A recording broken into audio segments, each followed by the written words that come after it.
Jake Oliver never planned to make enemies when he moved into Whisper Ridge. The neighborhood, tucked just past the old state highway, was the kind of place where every front yard had identical hedges. Each mailbox was painted the same shade of beige, and homeowners paid extra to have someone tell them what their lawn could look like. It was the opposite of the places Jake had spent most of his adult life. But after 20 years of working under the hood of cars and breathing in engine fumes in a cluttered auto shop on the edge of town, he was ready for something quieter. The house was nothing fancy, a modest single story with a two-car garage and a backyard that backed up into a thin patch of woods, but it was his. He bought it in full, no mortgage, no strings. A fresh start, the kind he thought he earned after a life of hard work. What he hadn't accounted for was Karen Rhodes. She lived 2 houses down, in a gaudy 2-story with plastic columns on the porch and an American flag that looked like it had been ironed daily. Karen was the type of woman who believed she had a divine appointment to preserve the integrity of the neighborhood. She wore bright floral leggings that strained at the seams and oversized sunglasses even when it rained. Her blonde hair was always stiff with spray, and her voice had a way of cutting through the air like a rusty knife. The first time Jake met her, she appeared without warning at his driveway while he was unloading his tools. She didn't say hello or introduce herself. She just stood there, eyes narrowed, scanning his truck like a health inspector. "We do things a little differently here," she said finally, her tone syrupy and sharp. "It's all about appearances. You'll catch on." Jake had simply nodded and turned back to his toolbox, pretending not to hear the undertone in her words. He'd met women like Karen before, people who thrived on control, who thought their opinion was law. He'd learned long ago that arguing with someone like that was pointless. Best to stay in your lane, keep your property clean, and let the dust settle. Except that was the thing. Jake hadn't done anything to stir dust in the first place. The trouble started with a car. It wasn't just any car. It was a 1970 Plymouth Barracuda, cherry red with a matte black racing stripe, and Jake had spent the better part of 2 years restoring it. The car had belonged to his father, a man who never said much but taught Jake everything worth knowing about grit, patience, and torque ratios. After his father passed away, the Barracuda sat in a barn under a dusty tarp, forgotten by everyone but Jake. When he inherited it, the thing was a rusted shell with no heartbeat. Bringing it back to life wasn't just a project, it was personal. Every bolt, every stitch in the upholstery, every lick of polish had gone through Jake's hands. And when it finally roared back to life, he felt like he'd resurrected something sacred. So, of course, he parked it outside. Not in the street, never that. It was on his own driveway, under a custom-fit car cover tucked neatly beside the garage door. He didn't drive it often, maybe once or twice a week when the weather was dry. Most of the time, he just liked knowing it was there, that it existed, gleaming like a red ghost from another era. That was enough to make Karen furious. The first complaint came in the form of a flyer, taped to his front door with a passive-aggressive note scrawled across the bottom. "Non-operational vehicles create visual clutter. Please be mindful." Jake had snorted when he saw it. The car ran better than most vehicles on the block. He tossed the flyer in the trash and didn't think much of it. A week later, the car cover was slashed. A clean, deliberate tear ran straight down the middle, and there were muddy footprints near the driveway. Jake didn't call the police. He knew how these things went. No evidence, no witnesses, no report. Just quiet hostility. Then came the letter, a bland envelope with no return address, containing a single typed page. "Your vehicle has been deemed non-compliant with the neighborhood's aesthetic guidelines. If it is not removed within 72 hours, further action will be taken." There was no signature, no official seal, no mention of authority, just a threat cloaked in bureaucratic vagueness. Jake wasn't stupid. He knew who had sent it. He also knew it was his property, his land, his driveway. He hadn't broken any laws, and no one had any right to dictate what he could park where, especially when it wasn't causing anyone harm. But the very next morning, the car was gone. At first, he thought it had been stolen. He stood in the driveway staring at the empty space, heart pounding, hands curled into fists. He checked his garage even though he knew it hadn't been inside. He walked the street, knocked on his closest neighbors' doors. None of them had seen anything. That is, until he reached the middle-aged man who lived across the street, a quiet fellow who worked nights and smoked on his porch. The guy looked uncomfortable when Jake asked him. "Yeah," he said after a pause. "They towed it." Jake blinked. "Who?" "Some contractor. Flatbed came around midnight. Said it was ordered by the street committee. I figured you knew." Jake drove straight to the impound lot, his knuckles white on the steering wheel the whole way. Sure enough, the Barracuda was there. Dirtied, but intact. The attendant behind the glass window handed him a form with an invoice totaling $850. "Unauthorized vehicle removal," it read. "Violating visual code?" The name of the person who authorized the tow wasn't listed, but Jake didn't need to see it. He could practically hear Karen's voice reading it aloud. He paid the fee. He brought the car home. And this time, he parked it in the garage. For a few days, there was silence. No new notes, no new damage. But Jake knew better than to think it was over. There was a current underneath the surface here, a kind of social politics he hadn't wanted any part of, but that had pulled him in anyway. It wasn't about the car. It wasn't even about the rules. It was about control. About someone thinking they could run him off by making things just uncomfortable enough. The second time the car was taken, it wasn't from the driveway. It was from the garage. That was the day Jake stopped playing defense. When he returned from the grocery store and saw the garage door cracked open and the side latch busted, something in him snapped. Not in the dramatic, rage-filled way they show in movies, but in that cold, calculating way a man does when he realizes someone has crossed a line he never thought they'd be bold enough to approach. This time, the cops were called. They made their notes, took pictures, asked a few questions. The officer, a young guy barely older than Jake's car, nodded sympathetically and said he'd file the report. But his tone made it clear this wasn't a high priority. Jake didn't argue. He didn't raise his voice. He just nodded and closed the garage door when they left. Then he made a phone call. The next day, a flatbed truck pulled up, and on it sat a fully operational Caterpillar Bulldozer. Older model, worn paint, but with new hydraulics and a healthy growl. Jake had borrowed it from an old friend who ran excavation out by the county line.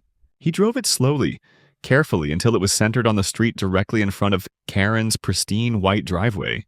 Then he turned off the engine, locked the cab, and placed a small wooden sign beside it. Beautification project in progress. And then he went back inside to make coffee because there was no need to raise his voice. Sometimes actions spoke louder. And Jake had plenty left to say. Karen Rhodes wasn't someone who reacted well to being challenged, especially not in public and especially not by a man she had already labeled as a bad fit for the neighborhood. The sight of the bulldozer parked squarely across from her house didn't just offend her, it humiliated her. Neighbors who had once nodded politely at her now crossed the street with smirks. One man even had the audacity to chuckle openly when she stepped out onto her porch and found the monstrous machine grumbling like a dragon at rest. It wasn't just the noise or the way the yellow metal glinted in the sunlight like a threat. It was what it represented. Someone was pushing back, and worse, they were doing it effectively. She tried the usual channels first. A few calls to the city yielded nothing. Public Works told her it was technically a private street, maintained by the residents themselves, and any vehicle not violating code or impeding emergency access wasn't their concern. The fire department confirmed the bulldozer wasn't blocking any hydrants or emergency exits. Even her old friend at the zoning office told her over the phone in a lowered voice, "Karen, this isn't the kind of fight you win with forms." That last part infuriated her the most. Karen prided herself on being able to manipulate a situation without ever appearing to get her hands dirty. She filed complaints under other people's names, planted rumors like seeds, and waited for them to bloom. But this was bold. This was personal. Jake Oliver wasn't just ignoring her authority, he was publicly mocking it, and in her mind, that was unacceptable. The very next morning, Jake noticed a line of small orange flags staked into the grass along his front property line. At first glance, they looked like utility markers, the kind placed before a dig. But Jake hadn't requested anything, and when he called the number printed on one of the tiny flags, he was told it was a standard property access assessment initiated by a resident complaint. The woman on the line wouldn't say who filed it. Hours later, a man with a clipboard showed up, took a few photos of Jake's garage and mailbox, and left without a word. By sunset, another man in a reflective vest walked the property perimeter with what looked like a GPS wand. Jake didn't interfere. He stood on the porch, arms crossed, watching them, feeling the familiar burn of frustration that comes when someone tries to wear you down without ever throwing a punch. Later that evening, his attorney Gina called. Her voice was calm but direct, the way it always was when she was processing information faster than she let on. Jake, I reviewed the property covenants. There's no clause that allows unauthorized assessments unless tied to a municipal project. This sounds like harassment wrapped in bureaucratic nonsense. Jake sighed. That's what it feels like. They're looking for a crack, something they can turn into a violation. Gina paused. Keep everything documented, every visit, every notice, and I'll file a formal inquiry on your behalf. If they're overreaching, we'll pin them for it. The next escalation came on a Thursday just after dusk. Jake was locking up the garage when he heard the hollow thunk of something hitting metal. He stepped out and saw it. A long scratch gouged across the side of the bulldozer's cab. Someone had taken a sharp object, maybe a garden hoe or crowbar, and dragged it hard across the surface. There was no one in sight. No cameras on that side of the street. Just the sound of wind and distant sprinklers. Jake stood there for a long minute, jaw tight, hands flexing at his sides. It wasn't about the damage. It was about the message. He didn't call the cops. He didn't post about it online or run door to door demanding answers. Instead, the next morning, he added floodlights. Industrial grade, motion activated, and aimed directly at the bulldozer. He mounted them on his porch and adjusted the angle so they cast a wide, unforgiving glare across the entire front of Karen's house every time someone moved within 15 feet of the machine. By that afternoon, Karen had made her first public move. A printed letter appeared in every mailbox on the block, including Jake's. It was formatted like a newsletter and labeled, "Community Concern, Maintaining the Pride of Whisper Ridge." The first paragraph was a familiar blend of saccharine language and veiled threats. While we celebrate the diversity of homeowners in our beloved neighborhood, as it read, we must also recognize that standards are what keep our community safe, clean, and property values high. The next section addressed the issue more directly. Unregistered machinery, disruptive vehicles, and unsanctioned modifications to landscaping can pose both aesthetic and safety risks. Residents are encouraged to voice concerns and support enforcement of neighborhood standards. Jake read it 3 times, each time noticing a new layer of menace buried beneath the pastel-colored header and polite phrasing. It didn't name him directly, but everyone knew. That weekend, the lawn care service he had used for the past 2 months canceled his regular appointment. No explanation, just a voicemail. "Sorry, we've had to reprioritize our client list." When he asked if it had anything to do with complaints, the manager hesitated just long enough for the silence to answer the question. Jake didn't retaliate. He just mowed the lawn himself, slowly, methodically, letting the roar of the push mower bleed off the weight that had been building in his chest for days. 2 nights later, Gina called again, her tone now edged with something closer to concern. "I pulled some property transfer records for your street," she said. Karen's name shows up on several of them.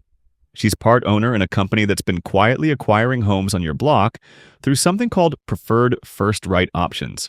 It's perfectly legal, but the method is dirty. They pressure homeowners into selling with threats of code violations or fines, then buy low and flip for profit. Jake exhaled through his nose slowly. "So, I'm not the first one." "Not even close. But you might be the first to push back this hard." Jake looked out the window, watching the floodlights bathe the street in harsh white light. The bulldozer sat unmoving, a stubborn shape against the clean-cut landscape. For the first time, he didn't just feel angry, he felt hunted. This wasn't just a petty grudge anymore, it was a machine. One Karen had been running long before Jake ever showed up. Now he was in its path, and the only reason it hadn't rolled over him yet was because, for once, someone had parked something heavier right in its way. The next morning, a new notice was taped to his front door. This time, it came with a seal and a barcode. A formal request to attend a mandatory street committee mediation meeting, citing continued disruption, visual obstruction, and uncooperative behavior. Jake read it once, Then he turned it over, folded it in half, and slid it into a folder labeled Documentation. He placed it on the kitchen counter, poured himself a coffee, and stepped outside to check the air pressure in the Barracuda's tires. He didn't know exactly what Karen was planning next, but whatever it was, she'd be expecting noise. Drama? Anger. She wouldn't be expecting someone who had no interest in making a scene, but every intention of winning the war anyway.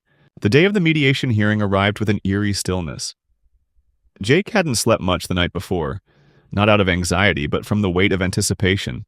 He had no illusions about what kind of meeting it would be. No one was coming to have a fair, level discussion.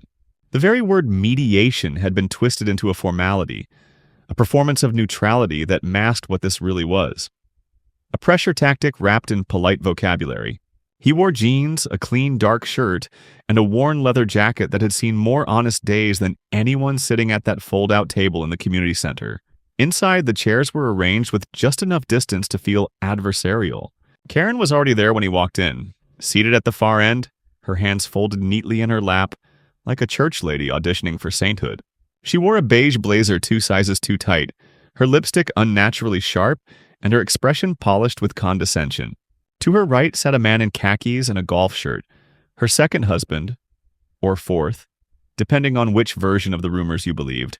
On her left, a tired-looking woman who always smiled too much when she said nothing at all. The mediator was a thin man with glasses and a forced air of neutrality, like someone who had once studied psychology but now mostly filed paperwork. He introduced himself without shaking hands and invited Jake to sit. "We're here to discuss some ongoing concerns raised by the community," he began, reading from a printed sheet that had clearly been written before anyone had arrived. "There are complaints regarding disruptive equipment, property boundary uncertainties, and behavioral friction with committee members." Jake didn't answer right away. He didn't need to. The man wasn't speaking to him, he was checking off boxes. Karen tilted her head slightly, a smile playing on her lips. "I'd like to clarify that the equipment in question," Jake said finally, "was placed on my property, and I have documentation proving it doesn't violate any local codes. As for behavioral friction, if pushing back against theft, sabotage, and harassment is considered problematic behavior, then yeah, I'm guilty." Karen let out a small, sharp breath, meant to mimic a chuckle. "No one's accusing you of criminal behavior, Jake. We're just trying to maintain harmony. That's what this neighborhood was built on. Mutual respect, cooperation." "You mean submission," he replied calmly. "You want people quiet, agreeable, and easy to move." The mediator raised his hand slightly as though to suggest neutrality again. "Let's not assign motive. We're only here to determine if a resolution can be found. Perhaps through the temporary removal of the equipment and—" "No," Jake interrupted. "There is no resolution while you treat this as cosmetic. My car was stolen twice. My garage was broken into. I have police reports. You call this friction? I call it escalation. And that machine isn't moving until someone is held accountable." Karen's voice dropped an octave. "This kind of hostility isn't helping your case. Frankly, it's becoming unpleasant for the rest of us."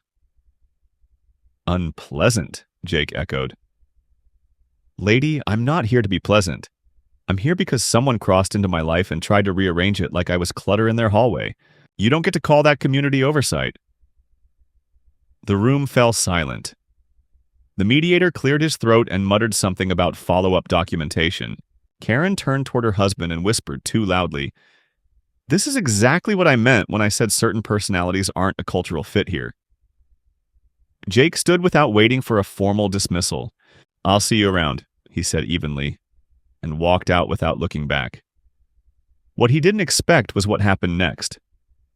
Within 2 days, an official citation arrived. This one not from the committee, but from a city inspector's office. It claimed Jake's front porch lighting was excessively bright, in violation of light pollution regulations. He almost laughed. The very floodlights he'd installed to prevent vandalism were now being turned against him. Coincidence? Not likely. The same day, he received a letter from his home insurance provider stating they'd received a community complaint regarding unpermitted equipment on his lawn, and that failure to resolve the issue could result in reevaluation of his coverage. Jake knew this wasn't random. Karen had reached outside the block. pulling strings through administrative back doors, and now it was becoming a game of attrition. If she couldn't get him to remove the bulldozer through intimidation, she'd bleed him dry with paperwork and phone calls and time-wasting threats. He didn't wait to react. He went directly to his attorney and had her file 2 counterclaims, one contesting the legitimacy of the insurance complaint, the other a formal harassment complaint against the unnamed community source that had contacted municipal enforcement. Without proper cause, Gina worked fast. She also started digging deeper. That weekend, she called Jake into her office and showed him a series of documents that painted a clearer picture. Karen wasn't just an overzealous neighbor with control issues. She was co-director of a real estate consulting firm registered under her married name, Rhodes and Levitt Holdings. It had been active for 9 years and had managed the turnover of at least 13 homes in Whisper Ridge and surrounding areas. Not only that, but it had ties to a contracting company that specialized in community redevelopment advisory services. "Jake," Gina said, scrolling through property transfer records, "this isn't a turf war. This is a business model. She's creating friction, forcing out owners, and buying low. Your bulldozer isn't an eyesore to her. It's a blockade." Jake leaned back in the chair, the weight of it settling. "So I'm in her way, literally." "Exactly. And that means you're not the only one she's done this to." That night, Jake printed flyers, simple ones. No rants, no threats. Just an invitation to his place the following Saturday for coffee, donuts, and a conversation about neighborhood dynamics. He didn't expect much. Maybe 2 or 3 people, but 12 showed up. They stood on his lawn holding paper cups, glancing at the bulldozer and then back to Jake with expressions that were cautious but curious. Among them was a retired mechanic who'd once had his shed painted with graffiti after rejecting a property enhancement offer, a widow whose garden was uprooted by a landscaping crew by mistake, a young couple whose rent had mysteriously gone up after refusing to sign a voluntary compliance form. And they all had one thing in common: Karen. She had touched each of their lives in small, seemingly isolated ways. But when they spoke them aloud, side by side, the pattern emerged like a stain lifting from fabric. Jake didn't try to rally them. He didn't shout or tell them what to do. He just listened, and when they were done, he nodded and said, "Now you understand why I parked that thing out front." Someone laughed, not at him, but with him. And slowly, what had started as silent support turned into something more solid. Jake wasn't alone anymore. And Karen? She wasn't used to resistance that spread. The following Monday, she found a letter taped to her own front door. It was unsigned but typed clearly. "We're not moving. Maybe you should." The bulldozer stayed exactly where it was. But now it wasn't just a statement. It was a line drawn in the ground. Karen's face was the same mask of polite outrage it had always been. But something had changed behind her eyes. The moment she stepped onto Jake's lawn, uninvited and flanked by 2 sharply dressed men carrying black leather binders, Jake knew this wasn't about conversation. It was about optics. She wore her typical calculated ensemble: beige suit jacket that bulged slightly at the seams, perfectly ironed slacks, and heels that sank slightly into the grass. She didn't make small talk. She just stood there, her arms folded, and let the men speak first. "Mr. Oliver," one of them began, his voice calm and overly rehearsed, "we represent Central Vista Property Consultants. We're reaching out to discuss a potential acquisition opportunity regarding your home and adjacent lots." His smile was too even to be genuine. "We understand that this neighborhood is undergoing certain aesthetic transitions, and there are investment groups interested in bringing the area into the next phase of development." Jake didn't answer right away. He let the words hang in the air like bad cologne. He could see it clearly now. This wasn't just about his car or his bulldozer or even Karen's obsession with curb appeal. This was step 3 in a playbook. Pressure, isolate, discredit, then buy. And here it was. The offer, dressed in formal shoes and vague language. "I'm not selling," he said flatly, crossing his arms. "And I'm definitely not interested in any aesthetic transition that starts with forced towing and intimidation." Karen stepped forward then, her voice syrupy with false concern. "Jake, no one is trying to intimidate you. This is about progress. This street has potential, and we're trying to preserve value for everyone. You've made your point with the machine, she added, nodding toward the bulldozer with a tight smile. But at some point, a gesture becomes a blockade. Jake stared at her, then looked back at the two suits. You boys have 30 seconds to get off my property, he said, his voice low. After that, I start taking photos and calling the sheriff. Your choice.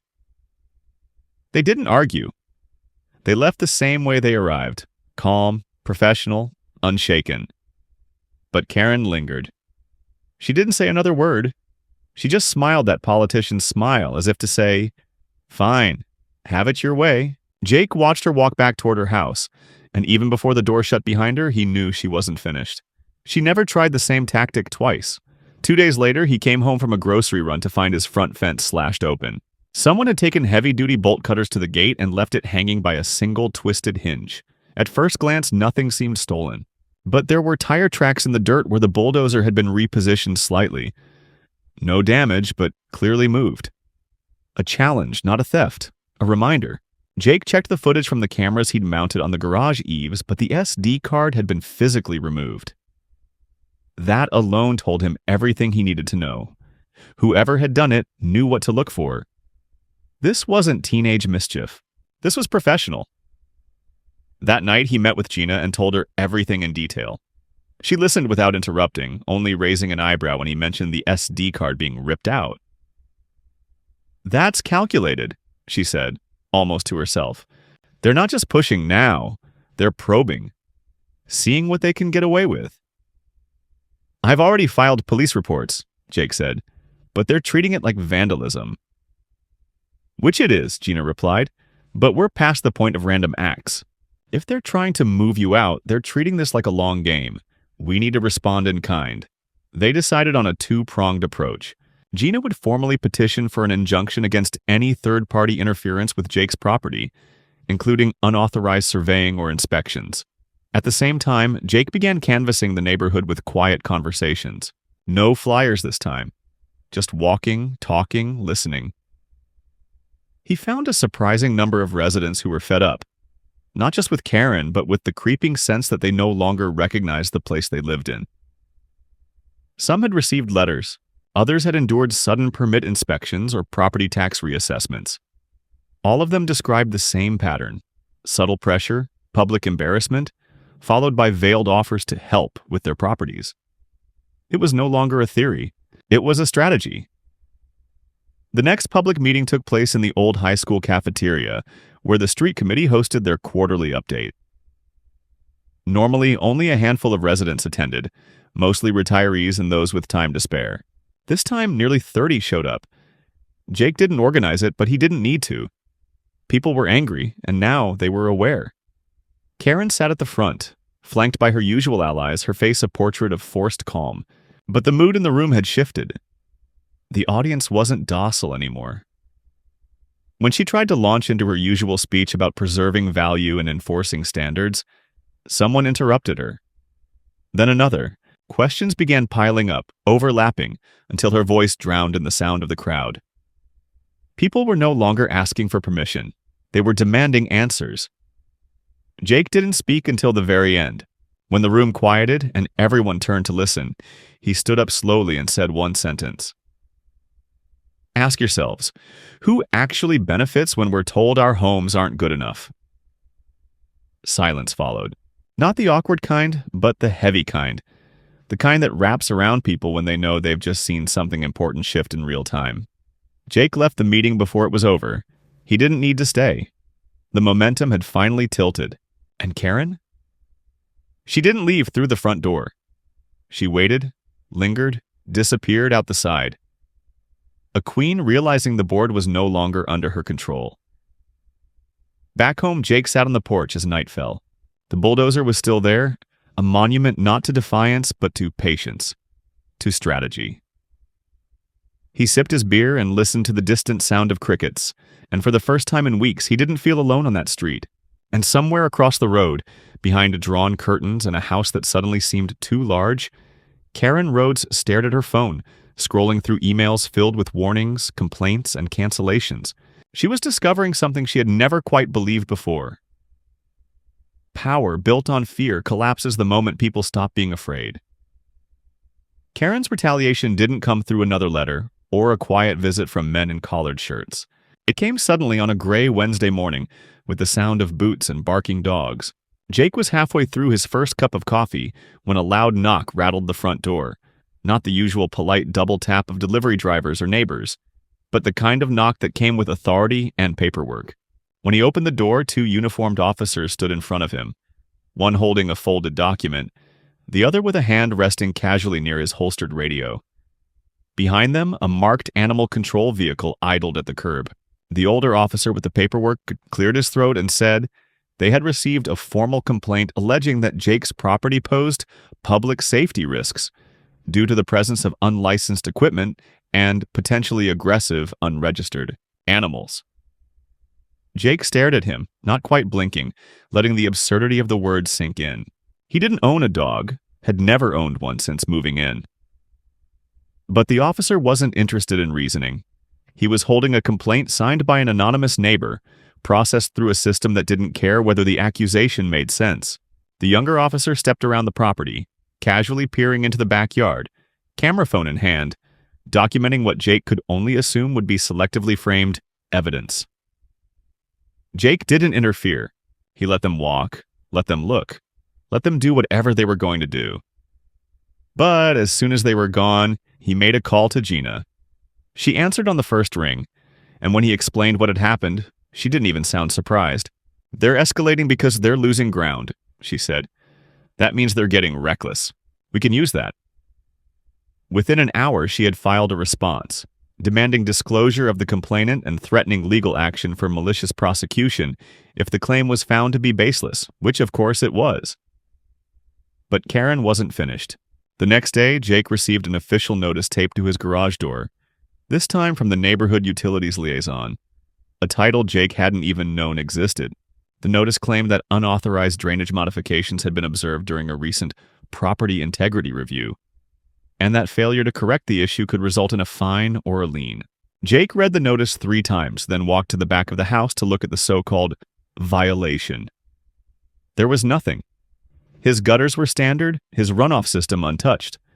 It was pure fiction. What made it worse was the timing. Gina was temporarily out of town attending a real estate conference, unreachable for at least 2 days, and the local municipality's offices were closed for a training seminar. Karen had timed the move perfectly.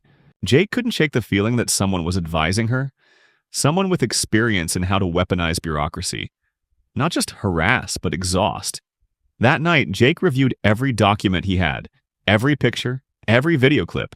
He organized them into folders, labeled each one, created a timeline. He wasn't building a case out of paranoia, he was building one out of necessity. This was no longer a dispute, it was a campaign. And while Karen hadn't broken into his home or slashed his tires, she was doing something far more insidious, turning the systems meant to protect citizens into tools of quiet destruction. It was efficient. It left no fingerprints. But Jake wasn't planning to just wait for the next hit.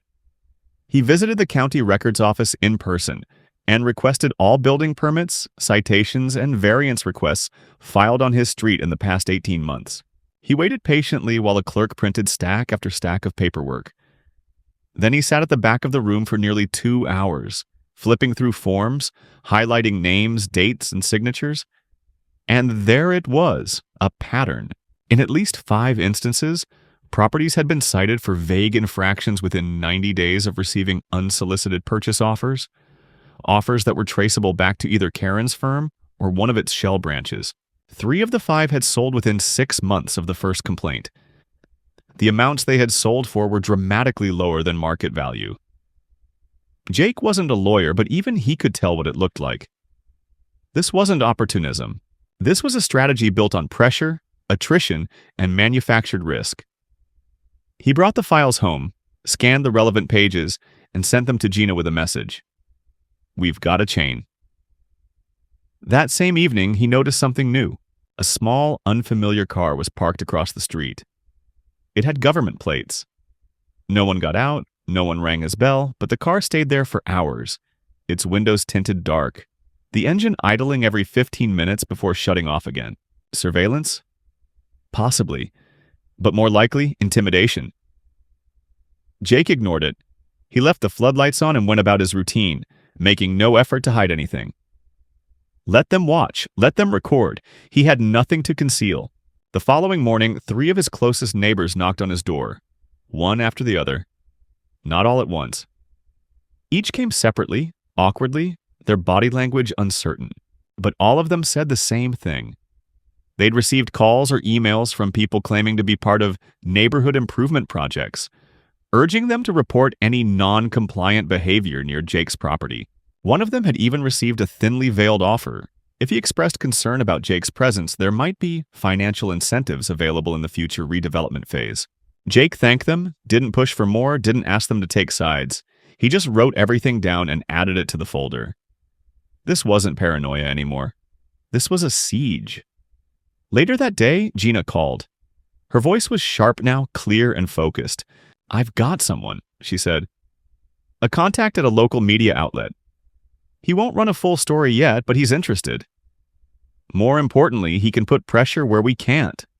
Call for public records, ask uncomfortable questions." Jake hesitated. He wasn't thrilled about media attention, but he also understood the value of visibility. Silence had been Karen's strongest ally. Exposing the pattern wasn't just a defense, it was a deterrent. They arranged a meeting. The journalist, a younger guy named Dan with a surprisingly calm demeanor, listened intently as Jake laid out the timeline. He took notes, asked precise questions, and requested copies of specific documents. Then he said something that struck Jake as both strange and oddly comforting. "You're not the first guy I've talked to with a bulldozer problem, but you're the first one who kept it running long enough to make people notice." When Jake asked what that meant, Dan just smiled and said, "People like her count on people like you giving up." The following week was quiet, suspiciously so. No new citations, no knocks, no complaints. The car with the tinted windows didn't return. Jake used the time to reinforce his security system, back up all his files to encrypted drives, and start compiling affidavits from the neighbors who had spoken to him. Gina continued working in the background, and Dan promised to start shaking trees.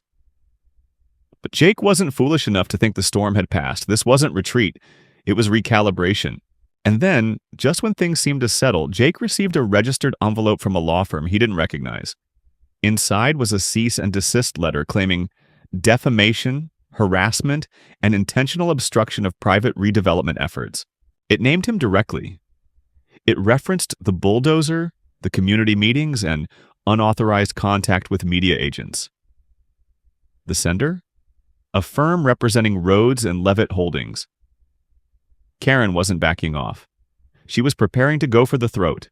Jake read through the cease and desist letter slowly, not once but 3 times. Each line carefully measured, each accusation carefully phrased, and each threat carefully sharpened.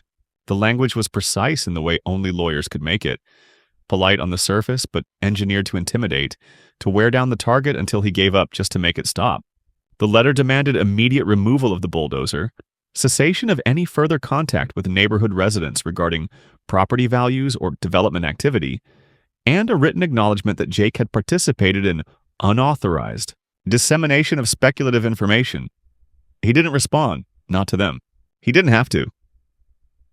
Gina was already on it within the hour, and her tone over the phone was colder than usual. "This isn't just posturing," she said.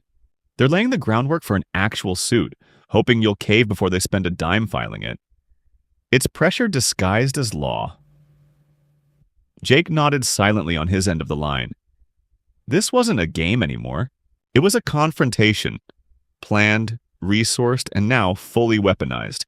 Within 24 hours, a second envelope arrived, this one from the county courthouse. A formal injunction had been requested, not just against the bulldozer, but against Jake himself, arguing that his continued obstruction and public antagonism constituted a threat to neighborhood peace, property development potential, and ongoing investment negotiations. It was surreal to read. Karen and her legal team were now positioning him as a rogue actor, an unreasonable, unpredictable aggressor who threatened the fabric of a peaceful community. She hadn't just escalated, she had inverted the narrative completely.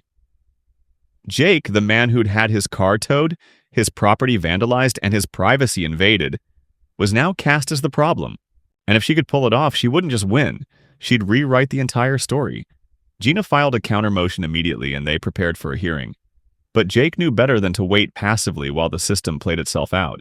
He met again with Dan, the journalist, this time with more than folders and anecdotes. Now he had names, documents, statements from neighbors, copies of letters, timelines, and financial traces linking Karen's holding company to multiple legal manipulations. It wasn't a bombshell, but it was solid. More importantly, it was clear. Dan took everything, nodded once, and said only 2 words. Let it burn. The article went live 2 days later. It wasn't front-page material, not yet, but it landed with a weight no amount of legal jargon could soften. Pattern of pressure inside the quiet campaign to flip a neighborhood was the headline, and it didn't mention Jake by name until halfway through the piece. Instead, it focused on what had happened to others like him. Older residents, new families, even retirees. Each of them documented, each of them edged out through a mix of fear, citation, and silent coercion. Jake's story served as the climax, the example of what happened when someone didn't bend. And the picture of the bulldozer, quiet, rust-touched, imposing in front of a pristine house, spoke louder than the text ever could. Within hours, Jake's phone lit up with messages. Some were from neighbors he barely knew, now thanking him. Some were from other communities, people sharing similar experiences. A few were angry, defensive, accusing him of causing trouble, but most were just stunned. Because for the first time, the quiet whispers about Karen had a name, a form, and a shape people could see. Karen did what people like her always did when cornered. She doubled down. The next morning, her property had new security cameras mounted at each corner, and signs were posted on her lawn reading, "Trespassers will be prosecuted." The phrase had been carefully chosen, not warned. Prosecuted. She'd made herself the victim in plain sight. But her neighbors weren't blind anymore. And as Jake sat on his porch that evening, watching the sun bleed out behind the rooftops, he noticed something new. People weren't avoiding him anymore. They waved. They nodded. One even crossed the street to shake his hand. The court hearing was set for Friday. Jake arrived with Gina, both dressed plainly, both carrying thick folders filled with dates, maps, statements, citations, and evidence of an intentional campaign. Karen was already there, surrounded by 2 attorneys and a man in a tailored suit who Jake assumed was her latest investor or buyer.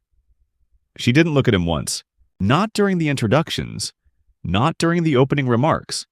Not even when her team began laying out their carefully worded argument that Jake's actions had instilled public distress and actively deterred community advancement. But Jake watched her. He watched her smile, nod, and occasionally lean in to whisper instructions, always with that same air of benevolent control.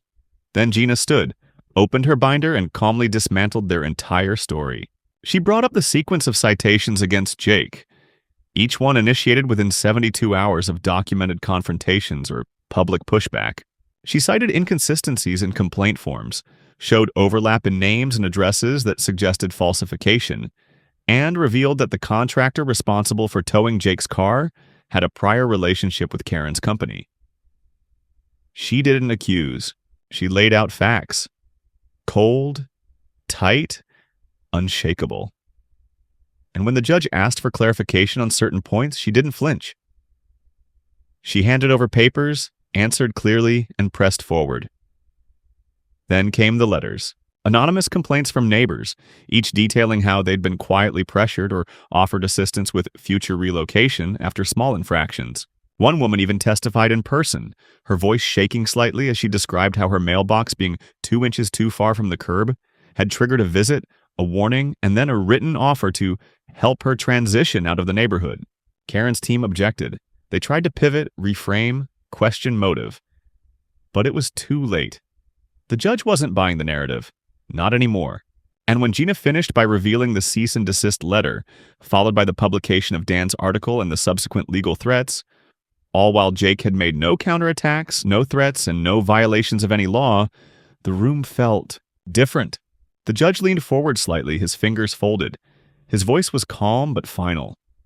This is not the forum for social dominance or territorial rebranding.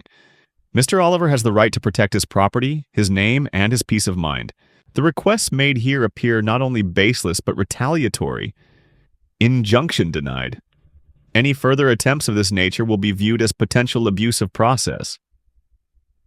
Karen didn't move.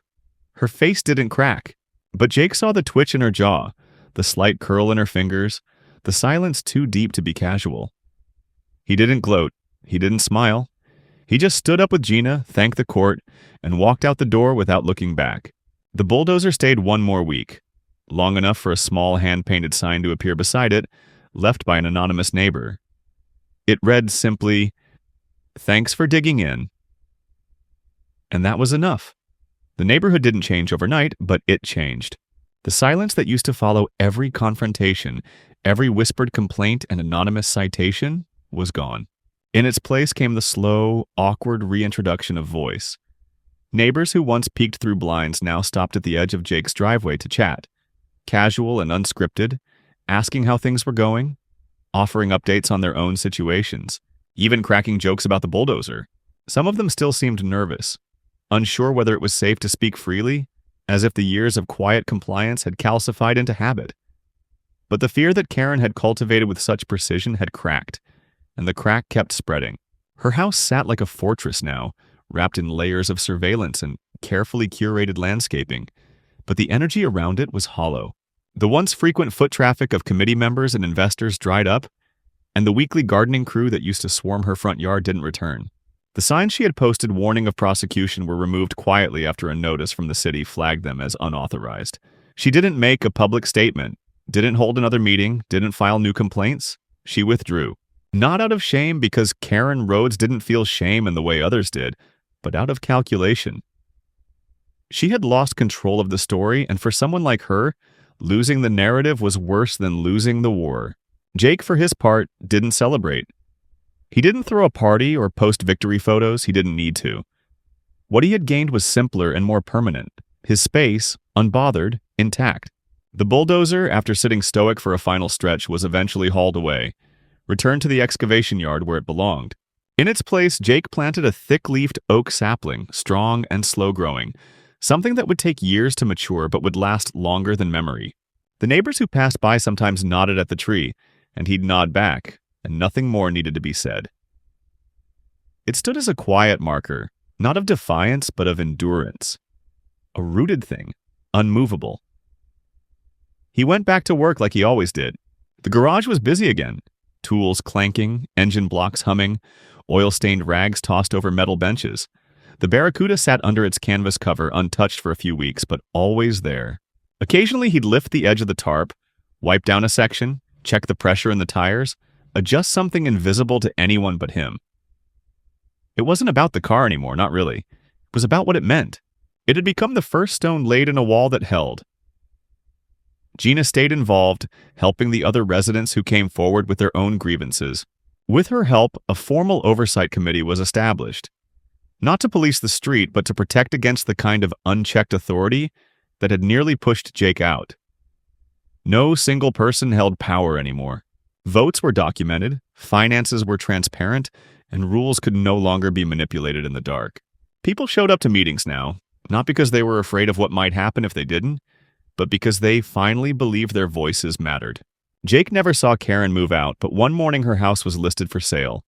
Quietly, without ceremony, priced just slightly under market.